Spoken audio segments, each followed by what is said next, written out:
அடுத்த நாள் காலை காடு முழுக்க ஒரு வித்தியாசமான அமைதி இருந்தது. பறவைகள் கூட வழக்கம் போல குரல் எழுப்பவில்லை. மான் மெதுவாக அந்த விதையை பார்த்தது. இந்த விதை சாதாரண விதை மாதிரி தெரியல என்ன நினைத்தது. அது தைரியமா ஒரு முடிவெடுத்தது. நாம இத மண்ணில் நட்டாதான் இது என்ன விதைன்னு தெரியும் என்ன நினைத்தது.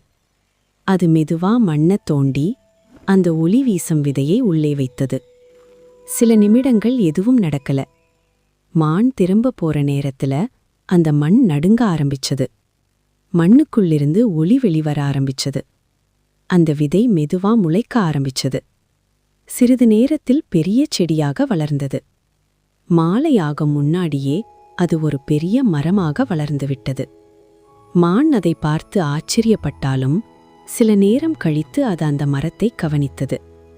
அந்த மரம் அருகிலிருந்த தண்ணீரை எல்லாம் இழுக்க ஆரம்பிச்சது.